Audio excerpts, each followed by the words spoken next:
تستمعون الآن إلى برنامج معا ننهض مع فضيلة الشيخ الدكتور حسن سلمان.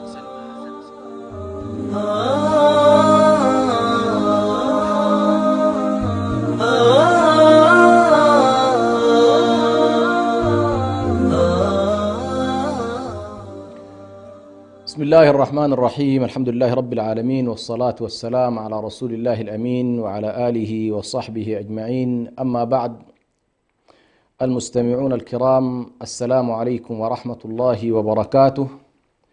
ومع برنامج معا ننهض الحلقة 10، ولا زلنا نتحدث في المحور الثالث عن قضية الأمر والشرع، وتحدثنا في الحلقة 9 عن مسألة صدقية الرسالة، وبما يمكن أن نتثبت من أن هذه الرسالة رسالة من الله سبحانه وتعالى أم لا. وكنا قد تحدثنا فيها عن البينات، وذكرنا بأن هذه البينات هي التي من خلالها تثبت صدق النبوة والفرق بينها وبين غيرها من الأمور. هي على كل تحتاج إلى كثير من التفصيل، ولكن كما قيل يكفي من القلادة ما أحاط بالعنق. وقصدنا حقيقة أن نبين بشكل عام ما المرتكزات التي على الأقل نقف عليها ونحن نلتزم برسالة الله سبحانه وتعالى. وذكرنا بأن هذه البينات الرسالية يعني في السابق كانت معظمها بينات مادية، وما من رسول بعثه الله سبحانه وتعالى إلا وكانت عنده ما يثبت أنه رسول الله سبحانه وتعالى. وهذه البينات تختلف من رسول إلى رسول، فمنهم من كانت بيناته معلنة وواضحة ومذكورة في كتابنا، وخاصة الرسل الذين على الأقل ذكروا بالتحديد مثل صالح عليه السلام، موسى عليه السلام، عيسى عليه السلام. هؤلاء ربما تفصيلا ذكرت بيناتهم في كتاب الله سبحانه وتعالى. وهنالك من الرسل من ذكرت إجمالا: لقد أرسلنا رسلنا بالبينات. وذكرنا بأن الرسل السابقين كانت بيناتهم الغالب فيها أن البينة تنتهي مع الرسول وتستمر الرسالة بعد ذلك، ويتوارثها الحواريون والأتباع والأنصار والأصحاب. ولكن بالنسبة للنبي صلى الله عليه وسلم ذكرنا بأن الله سبحانه وتعالى آتاه البينات: ولقد أنزلنا إليك آيات بينات وما يكفر بها إلا الفاسقون. فالله سبحانه وتعالى ذكر بأن كما أن هنالك بينات لموسى وهنالك بينات لعيسى، فكذلك هنالك بينات للنبي صلى الله عليه وسلم. ولكن بينات النبي صلى الله عليه وآله وسلم تختلف عن بينات من سبق بأنها لا تنتهي البينة معه عليه الصلاة والسلام، خاصة بينات القرآن.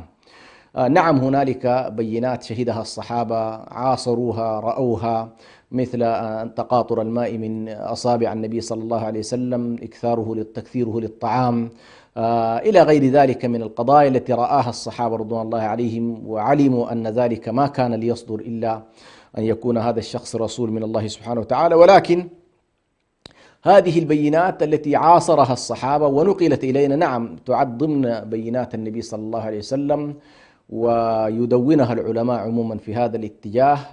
كثير من العلماء يدونونها ضمن معجزات النبوة.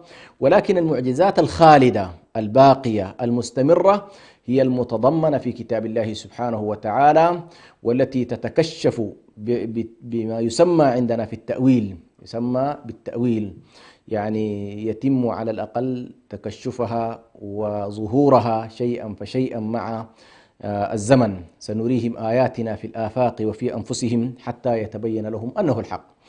في هذه الحلقة اليوم إن شاء الله سنتكلم أيضا ونواصل في ذات السياق في مسألة الرسالة والرسول أو الأمر والشرع. وذكرنا بأن الرسالة أي رسالة لا بد لها من عناصر 4: المرسل والرسول والمرسل إليه والرسالة ومضمونها. وغالبا التشكيك غالبا يكون التشكيك في الرسول والرسالة. فيكون التشكيك في الرسول بأنه رسول بأن هذا الذي ادعى النبوة وهذا الذي ادعى الرسالة أنه مثلا ليس صادقا. وهذه أعظم فرية يمكن أن تطلق على الأنبياء، أنهم كاذبون، وأنهم ليسوا مرسلين من الله سبحانه وتعالى، وبالتالي يكون التكذيب للرسول نفسه. والطعن الثاني أو التشكيك الثاني، وهما عموما متداخلان، يعني هو الطعن في الرسالة نفسها وفي مضمونها، كونها رسالة متناقضة، كونها رسالة كاذبة، كونها رسالة باطلة، كونها رسالة مستنسخة مما سبق إلى غير ذلك مما يمكن أن يكون تشكيكا في الرسول أو في الرسالة. ونحن إن شاء الله اليوم نقف على هذا الموضوع في هاتين النقطتين. النقطة الأولى مسألة الرسول. غالبا ادعاء النبوة وادعاء أن شخص أنه رسول لا يمكن أن يكون إلا أحد رجلين: الذي يزعم بأنه رسول الله وأنه مرسل من الله سبحانه وتعالى، إما أن يكون من خيار الخلق وأصدقهم وأنقاهم وأكثرهم حرصا على أن لا يكون يعني كاذبا، هذا نوع. النوع الثاني هو على النقيض تماما، وهو أن يكون كاذبا، وفي الكذب هو أسوأ أنواع الكذب، أسوأ أنواع الكذب.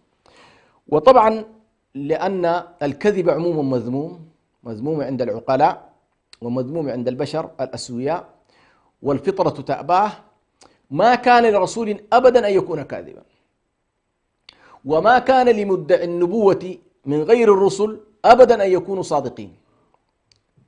فنحن ما بين نقيضين. نأتي إذن إلى النبي صلى الله عليه وسلم ونقف على مدى صدقه عليه الصلاة والسلام.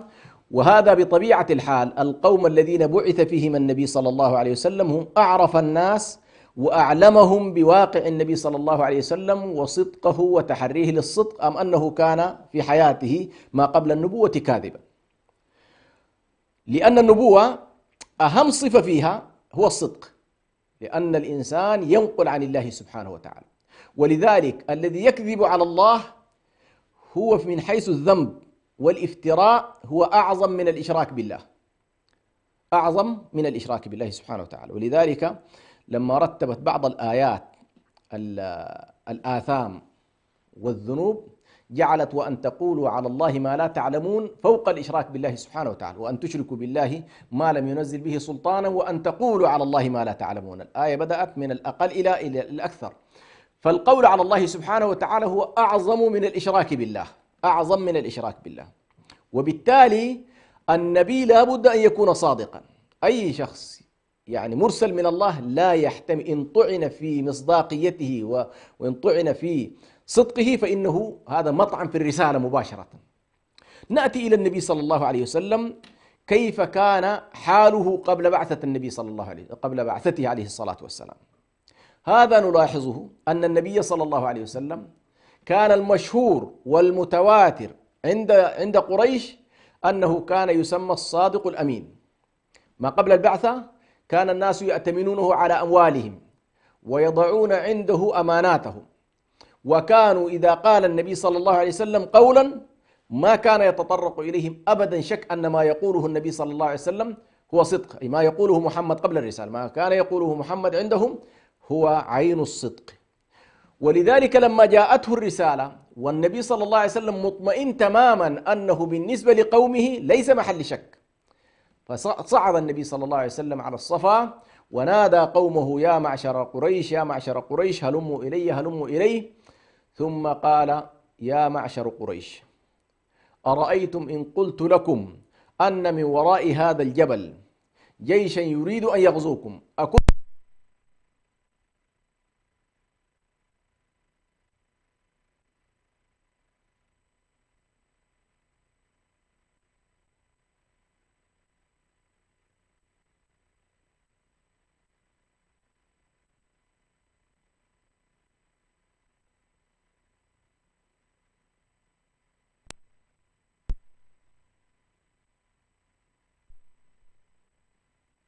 ما جربنا عليك كذبا قط. وهذا طبعا بحضور كل قريش، يعني قريش رجالاتها بما فيهم عم النبي صلى الله عليه وسلم أبو لهب، والذي عاداه بعد ذلك، قالوا: ما جربنا عليك كذب. قال: إذا كان الأمر كذلك فإن الله سبحانه وتعالى قد بعثني إليكم أن تقولوا لا إله إلا الله محمد رسول الله صلى الله عليه وسلم.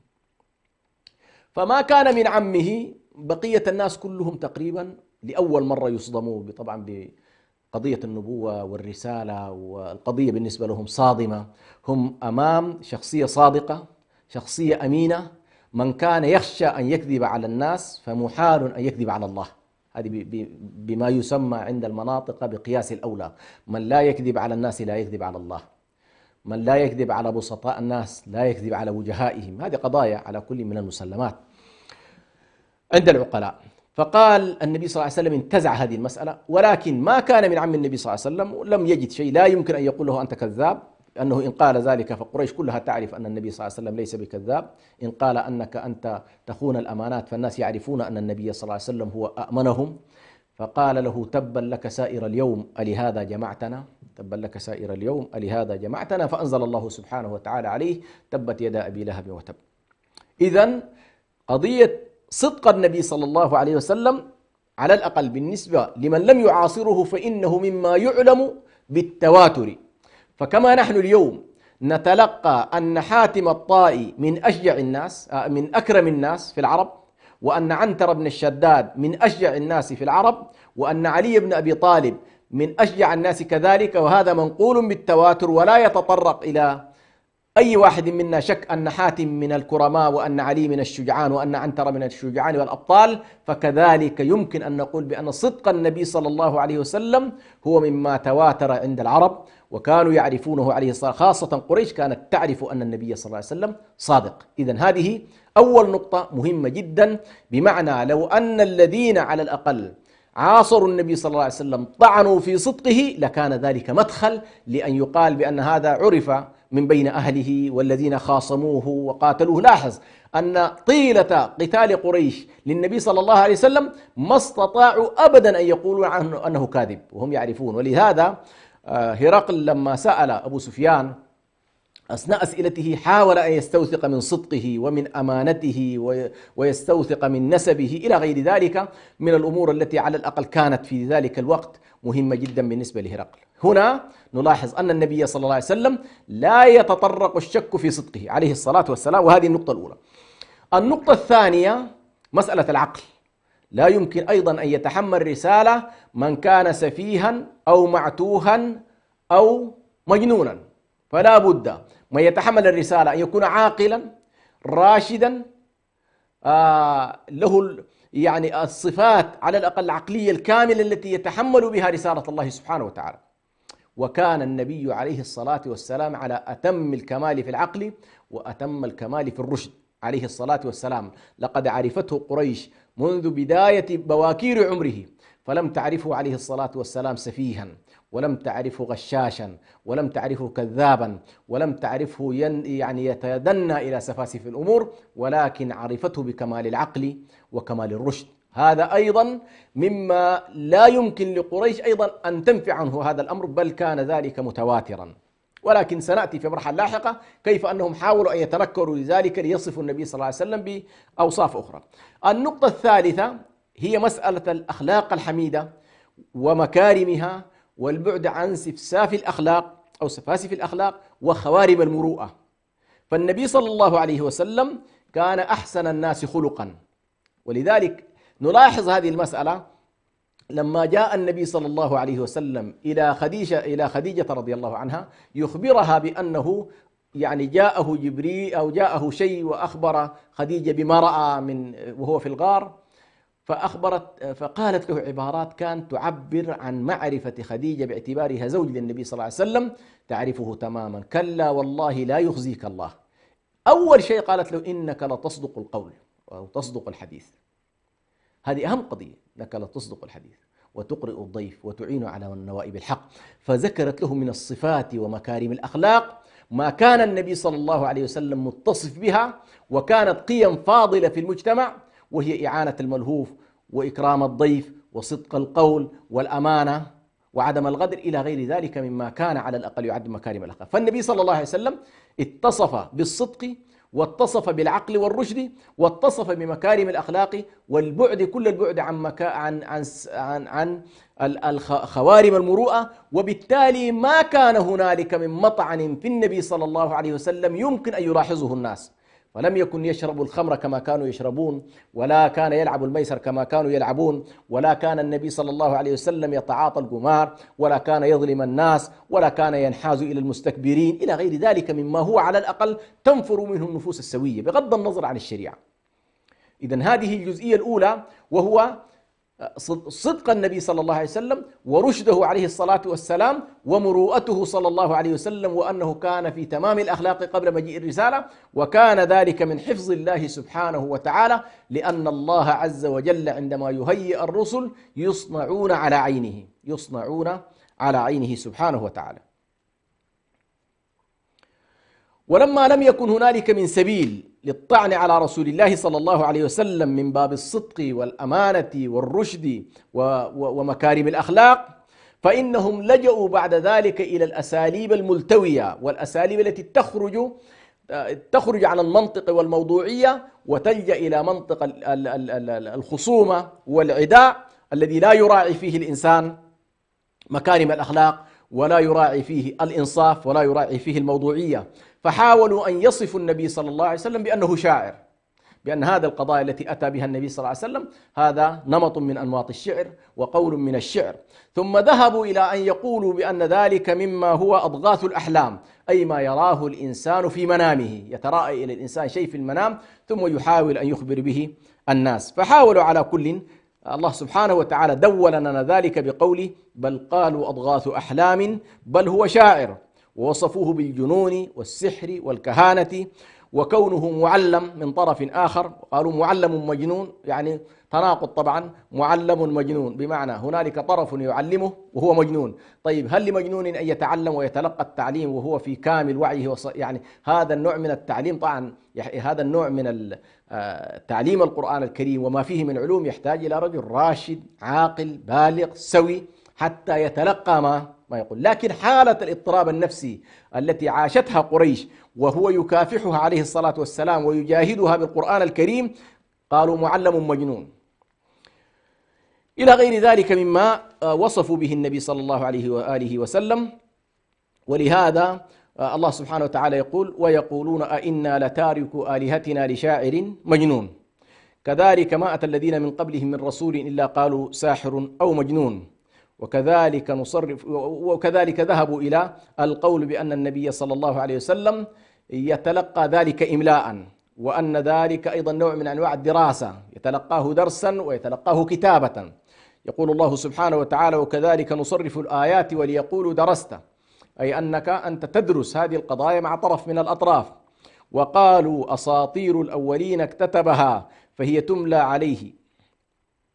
عليه بكرة وأصيلا، إلى غير ذلك مما حاولوا أن يصوروا أن النبي صلى الله عليه وسلم يعني هذه الأقوال التي نزلت إليه إنما هي إما سحر وإما جنون وإما تلقاه تعليما أو تلقاه كتابة. والقرآن الكريم في كل ذلك يرد عليهم ويقول: فذكر فما أنت بنعمة ربك بكاهن ولا مجنون. يقول: إنه لقول رسول كريم وما هو بقول شاعر قليلا ما تؤمنون ولا بقول كاهن قليلا ما تذكرون تنزيل من رب العالمين. هنا طبعا ربما يتساءل البعض، وهذه واردة، ربما البعض يقول: والله يا أخي كيف تريد أن تثبت لنا صدق الرسالة وصدق الرسول بالآيات؟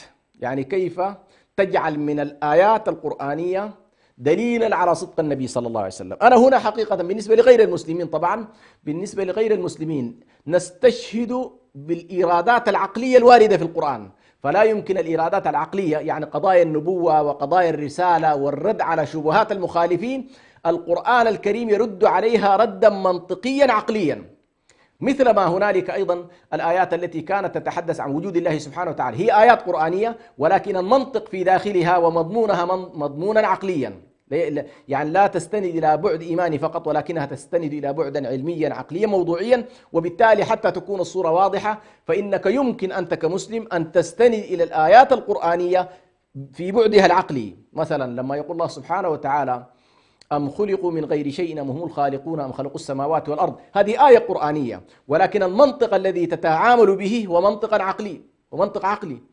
وبالتالي نفس الآيات التي الآن نتكلم عنها الجدال فيها هو إحالة إلى العقول، إحالة إلى العقول. فالله سبحانه وتعالى يقول لهم أفلا تذكرون أفلا تعقلون أفلا تؤمنون. هذه كلها على كل قضايا فيها المنطق العقلي والبعد العقلي، وبالتالي لا حرج أن نستدل من القرآن الكريم بما فيه. ولذلك شيخ الإسلام ابن تيمية عليه رحمة الله لما يتكلم عن الأدلة لا يقول مثلا دليل العقل ودليل النقل ودليل الفطرة، لا، كلها مع بعض يسميها الدلائل الشرعية، يعتبرها الأدلة الشرعية. في الأدلة الشرعية يقول هنالك دليل العقل، هنالك دليل النقل، هنالك دليل الفطرة مثلا، فكلها أدلة شرعية. فنحن نستدل بالأدلة الشرعية، لكن هذه الأدلة الشرعية فيها ما هو نقلي وفيها ما هو عقلي، فلا يعاب علينا ذلك. ولما لم تجدي كل هذه المحاولات، لم تجدي محاولات أنه مجنون، أنه ساحر، أنه كاهن، أنه يتلقاه من طرف آخر، حاولوا أن يذهبوا إلى الوليد بن المغيرة، وكان من زعاماتهم وأشرافهم، وقالوا له ما تقول فيما يأتي به محمد وما يقوله؟ فالرجل على كل صور الله سبحانه وتعالى حالته، بدأ يفكر ويتجه ذات اليمين وذات الشمال، فيقول والله أما أنه شاعر فإني أعرف الشعر وأعرف كيف يقراض وأعرف صدر الشعر، صدر البيت في الشعر وعجزه، وأعرف كيف يتشكل، وأما الكهانة فأعرف أصحابها، وأما السحر فأعرف طلاسمه، إلى غير ذلك. أخيرا ما وجد طريقة إلا أن يقول الله خلاص هذا بس ما علينا إلا أن نقول ادعاء، علينا أن نقول إن هو إلا سحر وإن هو إلا قول البشر.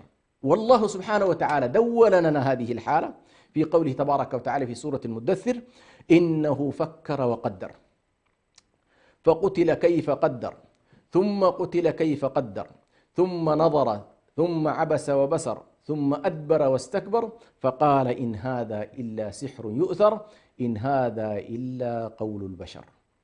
يعني ما وجدوا طريقة إلا أن يقول والله في النهاية هذا قول البشر. بأي منطق يا الوليد بن المغيرة؟ هكذا جحودا منهم، لأنه كما قال الله سبحانه وتعالى: وجحدوا بها واستيقنتها أنفسهم ظلما وعلوا. هنا الآن لا أريد أن أدخل إلى تفاصيل الرسالة، دعونا فقط مع النبي صلى الله عليه وسلم حتى ننظر إلى هل شخصية النبي صلى الله عليه وسلم كان فعلا ما أوتيه من علم وما أوتيه من وحي هو من عند نفسه، أم هذه المسألة بعيدة عن النبي صلى الله عليه وسلم. فتحدثنا عن الجانب الأول وهو صدق النبي صلى الله عليه وسلم ورشده وعقله وأمانته وأخلاقه. ما كان له عليه الصلاة والسلام أن يتحرج من الكذب على عباد الله ويكذب على الله سبحانه وتعالى. هذا مما تدركه العقول. ونكتفي، نخرج إن شاء الله إلى فاصل ونعود بعد قليل، فلا تذهبوا بعيدا.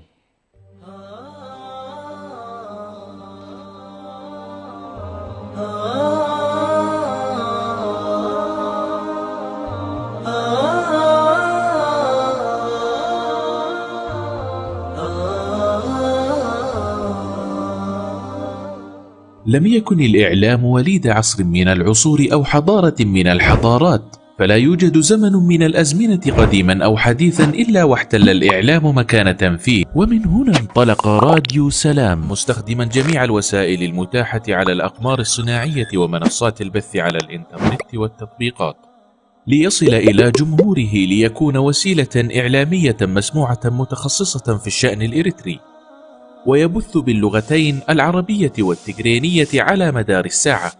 راديو سلام يخاطب المجتمع الإريتري كافة بجميع مكوناته، ويتفاعل مع قضاياه لترسيخ الانتماء وتجديد الوعي وتحقيق السلام والريادة، ويبث على الأقمار الصناعية والمنصات الإلكترونية كافة. وكانت أهدافه تعزيز قيم السلام والإخاء والتصالح والعيش المشترك، نشر قيم الإسلام وأخلاقه وتعزيز الأعراف والأخلاق الفاضلة، مكانة المرأة وتفعيل دورها في المجتمع والعناية بقضايا المرأة والطفل والشباب وكبار السن، المساهمة في التنمية ومواجهة الفقر والجهل وتوطين اللغة العربية. اكتمل بث راديو سلام على المنصات التالية: على القمر الصناعي نايل سات على التردد 12687، وعلى متجر الأندرويد والأبل، وعلى الموقع الإلكتروني سلامميديا61.com، وعلى جميع وسائل التواصل الاجتماعي. راديو سلام، سلام ووئام.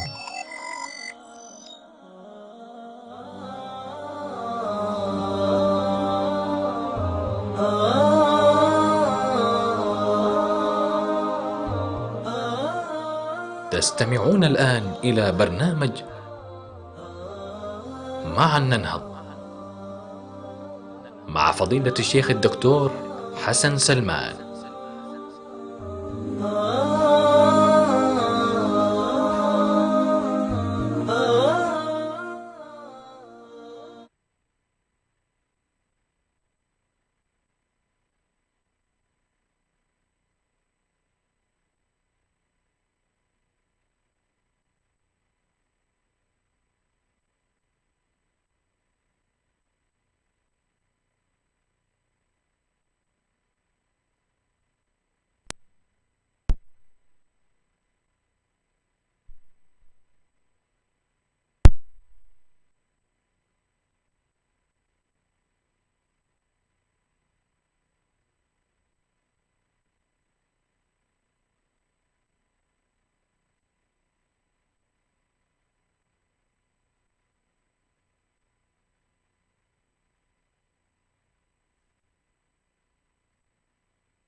بسم الله الرحمن الرحيم. الحمد لله والصلاة والسلام على رسول الله الأمين وعلى آله وصحبه أجمعين.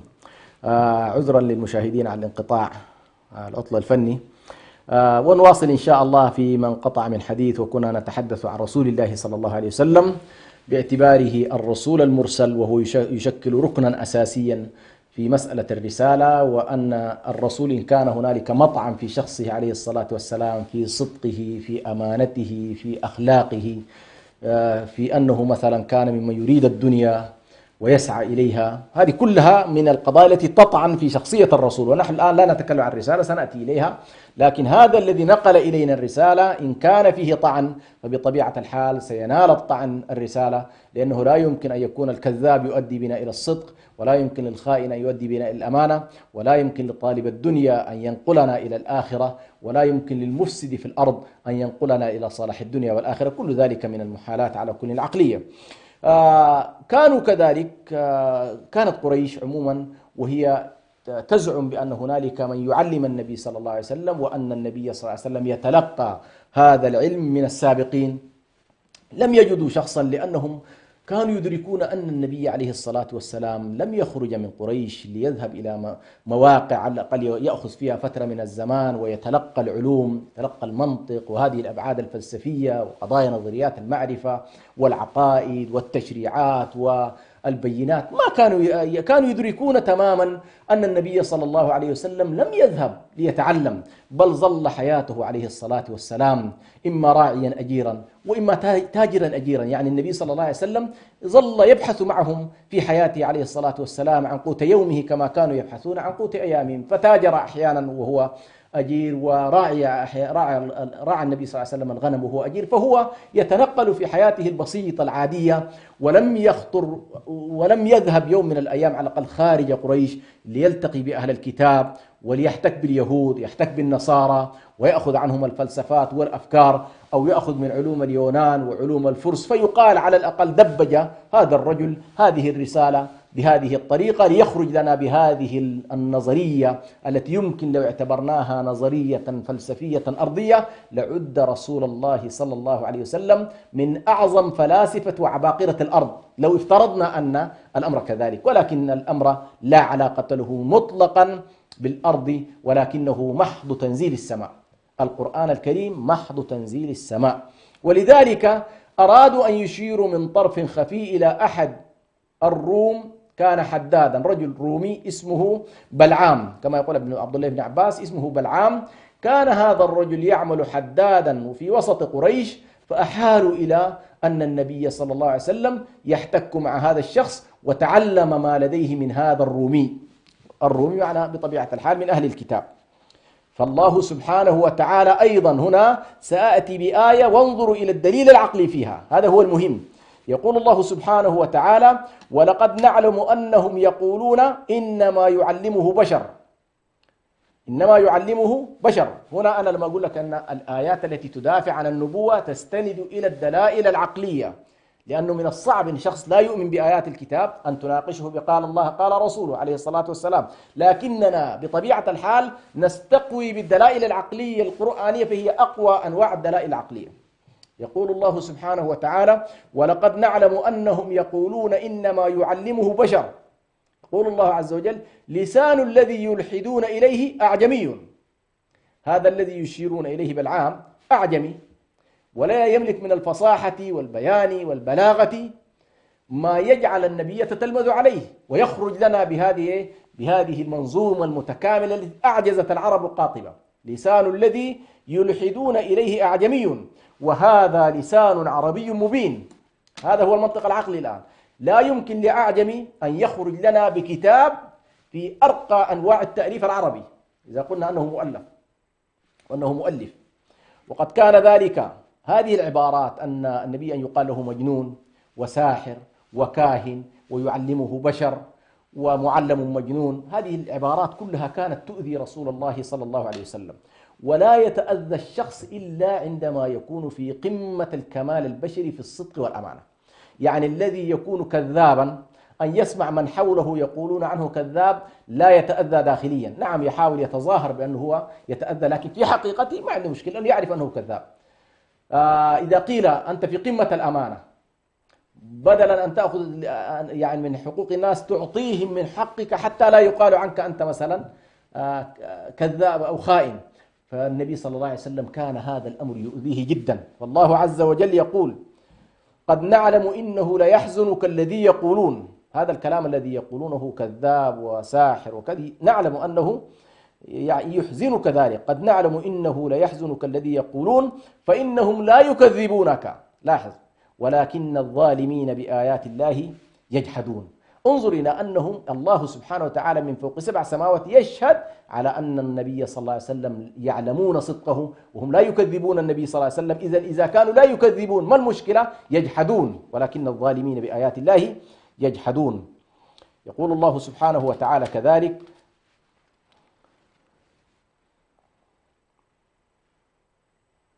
يعني النبي صلى الله عليه وسلم كثيرا ما كان يقول لهم بأني ما كنت قبل مجيء هذه الرسالة لم أكن أدري يعني الإيمان ولم أكن أدري الإسلام ولم أكن ذلك، ولكن كنت واحد منكم.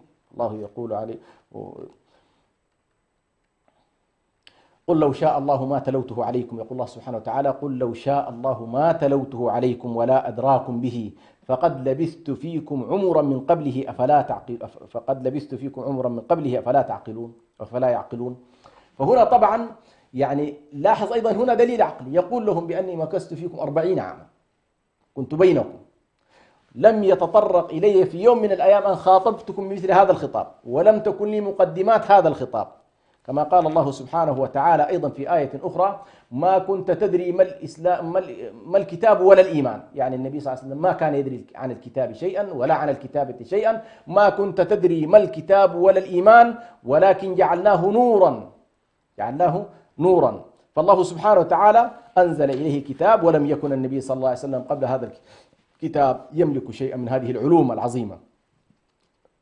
النقطة الثالثة أيضا مما يمكن أن يشكك فيه في شخصية النبي صلى الله عليه وسلم: هل كان النبي صلى الله عليه وسلم يسعى للجاه ويسعى للملك ويسعى للثروات ويسعى للسمعة؟ يعني هل عرف عن النبي صلى الله عليه وسلم أنه مثلا من بيت ملك وبالتالي يتطلع إلى الملك؟ لأن هذه المسألة كانت حقيقة مما يشغل أيضا الروم، خاصة رجال الملك يعرفون ما هي صفات الذي يبحث عن السلطة. فهرقل مثلا لما سأل أبو سفيان قال: هل كان في أجداده أو في آبائه من كان ملكا؟ لأنه لو كان ملك يمكن أن يقول أنه يريد أن يستعيد ملك أجداده. هذه طبيعية في النفس البشرية. الأسر الملكية تسعى إلى استعادة الملك، الأسر الحاكمة تسعى إلى استعادة الحكم. فهل كان هذا الأمر في النبي صلى الله عليه وسلم؟ إن سيرة النبي صلى الله عليه وسلم وهي من أعظم السير البشرية التي غطيت فيها حياة النبي صلى الله عليه وسلم، الظاهرة والباطنة، المعلنة والخفية، الخاصة والعامة، بين الناس وهو في خلواته، وهو مع أزواجه، وهو في حروبه، وهو في سلمه، وهو مع خصمائه وغرمائه. فقد دونت كل ذلك. لا يوجد على وجه البسيطة منذ أن نزل آدم عليه السلام إلى آخر ما يمكن أن تقوم القيامة، لا يوجد رجل دونت حياته كما دونت حياة النبي صلى الله عليه وسلم. وبالتالي هو الرجل المكشوف، رجل مكشوف للناس، كل أسراره معروفة، الخاصة والعامة. وبالتالي من أراد أن يدرس شخصية النبي صلى الله عليه وسلم لا نحيله إلى شخصية غامضة. فهنالك من رجال الملك من قضاياهم فيها غموض، من تتسرب أحيانا أسرارهم عبر وكيلكس وغيرها يعني من القضايا، ولكن شخصية النبي صلى الله عليه وسلم كانت متاحة، مكشوف أمرها للناس، لأن حركته وسكونه وسيره وحياته الخاصة والعامة هي هدايات. وبالتالي ما يفعله مع أسره ومع أسرته ومع أزواجه ينقل.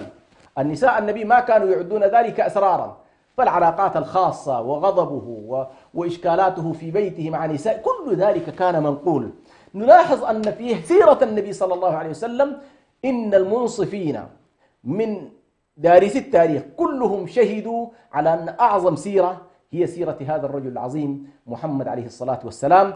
فالذين لا يؤمنون بأنه رسول ولا ينظرون بأنه جاء برسالة يعدونه من العباقرة ويعدونه من أكبر العظماء، بل الذين ألفوا عن العظماء جعلوا رسول الله صلى الله عليه وسلم في أوائل هؤلاء العظماء، بل أعظمهم عليه الصلاة والسلام. فننظر مثلا في سيرة النبي صلى الله عليه وسلم، لا نجد النبي صلى الله عليه وسلم أنه كان حريصا على أن يكون ملكا، بل حتى وهو رسول فهنالك من الرسل من جعلهم الله سبحانه وتعالى ملوكا. جعل الله من بعض الرسل ملوك، من بني إسرائيل جعل منهم ملوك. النبي صلى الله عليه وسلم خيره منذ بداية الرسالة: هل تكون يعني عبدا رسولا أم ملكا رسولا؟ فاختار النبي صلى الله عليه وسلم أن يكون عبدا رسولا، أن يعيش الحياة الطبيعية لا حياة الملوك عليه الصلاة والسلام. فهذه المسألة على كل مسألة مهمة جدا في دراسة شخصية النبي صلى الله عليه وسلم. إذا منذ البداية حرص أن يكون يعيش بين الناس، يعيش بين الفقراء، يعيش بين المساكين، يعيش الحياة العامة العادية، لا حياة الأبهة والعظمة والكبرياء والجلال. حتى إذا جاء شخص ليبحث عن النبي صلى الله عليه وسلم بين أصحابه مثلا كان يقول: من فيكم محمد؟ لأنه ليس فيه تقريبا ما يميزه عن بقية أصحابه، فلم يكن له تاجا يعرف به على رأسه بأن هذا ملك أو هذا كذا، أو لباس معين كان عليه، لا، كان عاديا جدا، يجلس كما يجلس الصحابة، يلبس كما يلبسون، يأكل مما يأكلون. إذا شخصية النبي صلى الله عليه وسلم المتتبع لها منذ بدايتها حتى نهايتها، حتى انتقل إلى الرفيق الأعلى، هذه الشخصية بالضرورة من يدرس تاريخها يعرف بأن هذه الشخصية لا علاقة لها بطلب الجاه والشهرة والسمعة والملك. هذه مسألة تقريبا يخرج بها كل منصف دارس لشخصية النبي صلى الله عليه وسلم. وبالتالي تسقط هنا نظرية أن النبي صلى الله عليه وسلم كان يبحث مثلا عن الملك. أيضا من الأشياء المهمة جدا أن قريش في بداية دعوته عليه الصلاة والسلام لما التحم بها وهو يبلغ رسالة الله أول ما عرضت عليه الملك. جاءوا إلى عمه عليه الصلاة والسلام قالوا يا أبا طالب إن ابن أخيك قد سفه آلهتنا وسفه أحلامنا وفعل كذا وفعل كذا وفرق بيننا، ونحن إذا أراد مالا أعطيناه مالا، إن أراد امرأة زوجناه أجمل نسائنا، إن أراد ملكا نصبناه ملكا علينا. إذا من كان يريد ملكا لماذا يتعب كل هذا التعب والنصب والكفاح والجهاد والهجرة والتعذيب؟ كان النبي صلى الله عليه وسلم منذ البداية معروض عليه الملك، وكان بإمكانه أن يتسلق كما يتسلق الكثير من الانتهازيين من الساسة، لكن النبي صلى الله عليه وسلم لم تكن هذه قضيته أبدا. أيضا نلاحظ أنه في سيرة النبي صلى الله عليه وسلم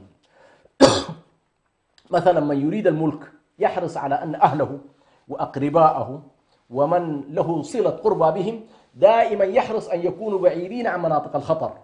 أي شخص ملك غيره يجعل الآخرين يموتون يسحقون يعني يعذبون يقتلون يهاجرون، ولكن أهله وأقرباءه يجعلهم دائما في مأمن. بالنسبة للنبي صلى الله عليه وسلم نلاحظ في سيرته القارئ للسيرة النبوية يلاحظ أن النبي صلى الله عليه وسلم كان دائما مناطق الخطر ومناطق الإشكال ومناطق الموت يبعث فيها أقرباءه عليه الصلاة والسلام. فيوم بدر مثلا لما نزلوا 3 من قريش، عتبة بن ربيعة وشيبة بن ربيعة والحارث بن والوليد بن عتبة، نزل مقابلهم 3 من الأنصار فقالوا أكفاء كرام ولكن لا نريدكم أنتم، نريد من قومنا، أنتم أكفاء وأهلا للقتال ولكن نحن نريد من قريش. فبعث النبي صلى الله عليه وسلم 3 من أقربائه، بعث علي بن أبي طالب وحمزة بن عبد المطلب، وبعث الحارث الربيع بن الحارث أو ابن عمه، 2 من أولاد عمه وواحد من عمامه وهو حمزة، فبعث 3 من أقرب الناس إليه. وهنا نلاحظ أن النبي صلى الله عليه وسلم هذه من المحطات الدقيقة التي تبين لك أن النبي صلى الله عليه وسلم لم يكن همه أن يستبقي أهله ويدفع بغيرهم كما هو شأن الساسة عموما، يدفعون بالآخرين للموت ويستبقون أنفسهم وأهليهم للحياة. فنلاحظ أن النبي صلى الله عليه وسلم لم يكن ينحى هذا المنحى. أيضا نفى الله سبحانه وتعالى عن النبي صلى الله عليه وسلم، نفى عنه السيطرة والجبروت والهيمنة والوكالة عن الناس وجعله عبدا من عباد الله سبحانه، لست عليهم بمسيطر لست عليهم بجبار. كل ذلك يدلنا على النبي أن النبي صلى الله عليه وسلم ما كان طالب سلطة ولا كان طالب جاه. وكذلك نلاحظ أن النبي صلى الله عليه وسلم كان أزهد الناس. من يدرس حياة النبي صلى الله عليه وسلم في كل محطاتها، محطات الفقر ومحطات الغنى، لأن الله سبحانه وتعالى أغنى رسوله صلى الله عليه وسلم في نهايات المطاف: ألم يجدك يتيما فآوى ووجدك ضالا فهدى ووجدك عائلا فأغنى. فالله أغناه في نهاية الأمر، ولكن من لحظات الفقر ألم يجدك عائلا، وجده عائلا كان فقيرا، إلى مرحلة الغنى. طيلة هذه الفترة كان النبي صلى الله عليه وسلم من أزهد الناس في الدنيا، لا يستبقي النبي صلى الله عليه وسلم مال، كل ما يأتيه شيء ينفقه على الناس. رجال الملك ورجال الحكم وطلاب الدنيا يحرصون دائما على اكتناز الأموال، على أن تملأ خزائنهم ولو على حساب الفقراء، على حساب المساكين. لكن النبي صلى الله عليه وسلم كلما جاءه شيء كان يوزعه، ويبيت النبي صلى الله عليه وسلم أحيانا لا يجد ما يأكله بعد أن وزع كل شيء، وكان يقول: والله لن تجدوني جبانا ولا بخيلا، لن تجدوني جبانا ولا بخيلا. أخيرا نلاحظ أن النبي صلى الله عليه وسلم كذلك لم يكن حريصا على التوريث، لأن الذي يطلب الدنيا ويريد أن يكون له جاه يحرص أن يكون من يرثه أن يكون من أقربائه. فمثلا النبي صلى الله عليه وسلم لم يوصي لعلي بن أبي طالب بأن تكون له مثلا يكون له الحكم من بعده عليه الصلاة والسلام، بل كانت الإشارات تذهب إلى من هو أبعد، إلى هو أبو بكر الصديق الذي لم يكن قريبا للنبي صلى الله عليه وسلم إلا من باب الزواج. لكن نلاحظ أن عمه العباس كان موجود، علي بن أبي طالب كان موجود، مع ذلك النبي صلى الله عليه وسلم ما حرص أن تكون الولاية في عقبه أو في أقربائه أو في عصبته من بعده، مع أن كل رجالات الحكم نلاحظ حتى في واقعنا المعاصر تجد رئيس الدولة يهيئ حتى وإن كان جمهوريا يهيئ أن يكون ابنه هو الذي يرثه، أما الملوك فطريقتهم معروفة. كذلك في الأموال نلاحظ أن النبي صلى الله عليه وسلم كل الأنبياء يقول النبي صلى الله عليه وسلم: نحن معاشر الأنبياء لا نورث وما تركناه صدقة. فحتى لو كان النبي أغناه الله وعاش في فترة من فترات حياته غنيا، إلا أن الله سبحانه وتعالى حرم عليه، وهذا بحكم التشريع، أن تورث أمواله. وكانت هذه ربما واحدة من نقاط الخلاف بين فاطمة رضي الله عنها وأبو بكر الصديق، فأبو بكر الصديق منع التوريث بهذا الحديث. إذا نلاحظ أن الحديث عن شبهة أو التشكيك في أن النبي صلى الله عليه وسلم كان يريد ملكا أو كان يريد مالا، هذا أيضا من أبعد ما يكون من خلال دراسة واقع النبي صلى الله عليه وآله وسلم. نكتفي بهذا القدر إن شاء الله عما يتعلق بالمحور الأول في مسألة التشكيك في الرسول، ونأتي إن شاء الله في حلقة قادمة عن التشكيك في الرسالة، ونحاول أن نناقش من داخل مضمون الرسالة هل فعلا هذه الرسالة يمكن أن تكون رسالة كاذبة أو رسالة بشرية أو نابعة من الأرض، من الخبرات، من الذكاء الفطري، من الحالات النفسية، من الأخذ من الآخرين، أم أن هذه المسألة غير ذلك. نكتفي بهذا القدر ونصلي ونسلم على رسول الله صلى الله عليه وسلم. والسلام